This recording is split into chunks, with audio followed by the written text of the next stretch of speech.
ఎప్పుడైతే జీవీ రెడ్డి రాజీనామా తర్వాత తెలుగుదేశం పార్టీలో అతిపెద్ద కుదుపు వచ్చిందండి. బహుశా తెలుగుదేశం పార్టీ అధినాయకత్వం కూడా ఈ విధమైనటువంటి ప్రకంపనలు వస్తాయని ఎక్స్పెక్ట్ చేసి ఉండలేదు. అది ఎలాంటిది అని అంటే, జీవీ రెడ్డికి సపోర్ట్ చేయటం ఒక అంశం అయితే, తెలుగుదేశం పార్టీకి సంబంధించినటువంటి కార్యకర్తలు, సోషల్ మీడియా యాక్టివిస్టులు అందరూ కూడా చంద్రబాబు నాయుడును దుర్భాషలాడటం, నారా లోకేష్ను దుర్భాషలాడటం, అధినాయకత్వం మీద ఒక రకమైనటువంటిది క్యాడర్ మొత్తము సోషల్ మీడియాలో తిరుగుబాటు చేసిందండి. ఇది అసలుకి జీవీ రెడ్డి ఉదంతంలో ఒక 100 మంది సోషల్ మీడియాలో యాక్టివిస్టులు పోస్టులు పెడితే దాంట్లో 90 మంది పైగా చంద్రబాబు నాయుడుకి, నారా లోకేష్కి వ్యతిరేకంగా వ్యాఖ్యలు చేశారు. తీవ్రమైనటువంటి వ్యాఖ్యలు. వీళ్ళల్లో లీడర్లు కూడా ఉన్నారండి. అంటే ఈ విధమైనటువంటి పరిస్థితి దేనికి నిదర్శనం అని అంటే, పార్టీ క్యాడర్లో ఉండేటువంటి అసంతృప్తి, వ్యతిరేకత అధినాయకత్వం మీద. ఈ విధమైనటువంటి క్యాడర్ మొత్తం కూడా జీవీ రెడ్డిలో తమను తాము చూసుకున్నారు.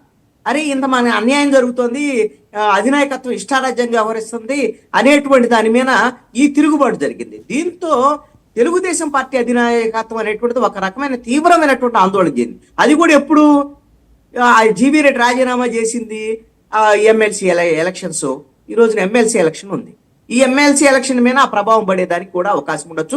కొంతమంది అయితే ఒక రకంగా ఈ ఎమ్మెల్సీ ఎలక్షన్ మేము బైకాట్ చేస్తామనేటువంటి ఒక కొత్త నినాదాన్ని కూడా తెలుగుదేశం పార్టీకి సంబంధించి ఈ సోషల్ మీడియాలో జరిగినటువంటి పరిస్థితి ఉంది.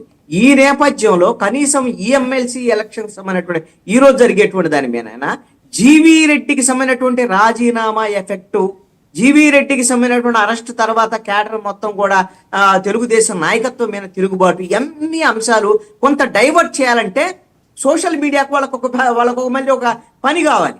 ఆ పని కావాలి అని అంటే వాళ్ళకి ఎక్కడైతే కసి ఉందో, ఇప్పుడు పోసాని కృష్ణమురళి, పవన్ కళ్యాణ్ తిట్టిన దాని మీద జనసేన వాళ్ళకి, అదేవిధంగా తెలుగుదేశం వాళ్ళకి కూడా చంద్రబాబు నాయుడిని, నారా లోకేష్ని తిట్టిన దాని మీద వాళ్ళకి ఒక రకమైన అరెస్ట్ చేయాలనేటువంటి కసి, వాళ్ళకు ఒక పని కల్పించారనమాట. ఈ విధంగా ఇప్పుడు ఈ రోజున ఎమ్మెల్సీ ఎలక్షన్స్ లో ఈ విధమైనటువంటి జీవీ రెడ్డి ఉదంతము, వ్యవహారం ఇవన్నీ లేకుండా ఉండటానికి జరిగినటువంటి పరిణామం కింద.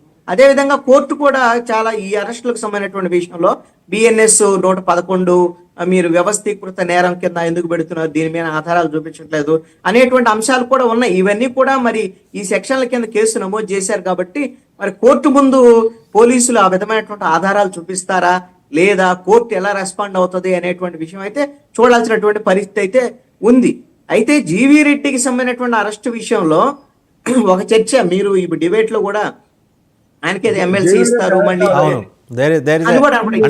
ఒక డామేజ్ కంట్రోల్ ఎక్సర్సైజ్ ఏదో నడుస్తోంది. నేను ఒక చాలా స్పష్టంగా చెప్తానండి, అసలు జీవీ రెడ్డి ఉదంతంలో జీవీ రెడ్డి విషయంలో రాజీనామాని వెంటనే చంద్రబాబు నాయుడు యాక్సెప్ట్ చేశాడు అని అంటేనే చంద్రబాబు నాయుడు చాలా క్లారిటీగా ఉన్నాడు. జీవీ రెడ్డి ఆ విధమైనటువంటి పార్టీ అంటే ప్రభుత్వానికి వ్యతిరేకంగా, పార్టీకి వ్యతిరేకంగా మాట్లాడాడు, వ్యవహరించాడు. కాబట్టి అతను పార్టీలో ఉండటానికి వీల్లేదు, అతను వెళ్ళిపోతా అంటే వెళ్ళిపోమని ఆయన వెంటనే దాని రాజీనామా ఆమోదించాడు. ఈ రాజీనామా ఆమోదించిన తర్వాత మరొక్కసారి మళ్ళీ తెలుగుదేశం పార్టీలోకి తీసుకోవటమో లేకపోతే ఎమ్మెల్సీకి ఇవ్వటం అనేది అసలు జరగనటువంటి పని. దీంట్లో చాలా కీలకమైనటువంటి ఒక్క పాయింట్ చెప్తానండి. జీవీ రెడ్డి విషయంలో కేవలం ప్రెస్ మీట్ పెట్టినందుకు ఆగ్రహావేశం వ్యక్తం చేయాలి చంద్రబాబు నాయుడు. ప్రెస్ మీట్ ఒక్కటే కాదు, అలాంటి ప్రెస్ మీట్లు అనుకుంటే జేసీ ప్రభాకర్ రెడ్డి లాంటి వాళ్ళు ఎన్ని పెట్టారు, వాళ్ళని ఏమన్నా అన్నాడు, వాళ్ళని రమ్మని అంటే పిలిస్తే రానటువంటి పరిస్థితి కూడా ఉంది. ఇక్కడ ఒక చాలా కీలకమైనటువంటి అంశం ఏంటంటే, జీవీ రెడ్డి ఈ విధంగా ప్రెస్ మీట్ పెట్టడం వెనక, అదే విధంగా ఎమ్మెల్సీ ఎన్నికలకు ముందు రాజీనామా చేయటం వెనక రాజకీయ పరమైనటువంటి వ్యూహం ఉంది జీవీ రెడ్డికి అనేటువంటిది తెలుగుదేశం పార్టీ అధినాయకత్వం దగ్గర ఉందండి. ఇది కేడర్ దగ్గర లేదు.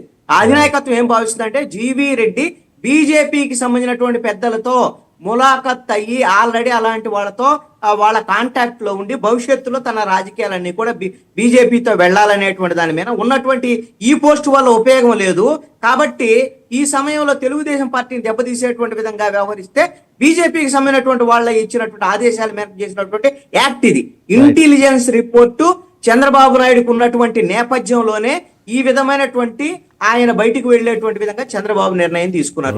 దీని వెనక ఒక ప్రముఖ జర్నలిస్ట్ కూడా ఈయనకి మిత్రుడైనటువంటి జీవీ రెడ్డికి మిత్రుడైనటువంటి ఆయన జర్నలిస్ట్ ఆల్రెడీ ఒక ప్రముఖ ఛానల్ నుంచి బయటకు వెళ్ళి బీజేపీకి సంబంధించినటువంటి నాయకుడి ఛానల్లో సీఈఓగా జారబోతున్నారు ఒక వారం రోజుల్లో జరిగేటువంటి పరిణామం. ఇవన్నిటి కూడా ముఖ్యమంత్రి చంద్రబాబు నాయుడు దగ్గర ఉన్నాయి కాబట్టి జీవీ రెడ్డి విషయంలో ఈ నిర్ణయం తీసుకున్నాడు. ఇదంతా క్యాడర్ ఏంటి, ఇప్పుడు సపోర్ట్ చేయాల్సిన అధినాయకత్వానికి సపోర్ట్ చేయాలి, ముఖ్యమంత్రికి సపోర్ట్ చేయాలి. అనూహ్యంగా ఏంటంటే జీవీ రెడ్డికి సపోర్ట్ చేశారు. ఇది సోషల్ మీడియా మీద తెలుగుదేశం పార్టీకి ఒక అడ్డు అదుపు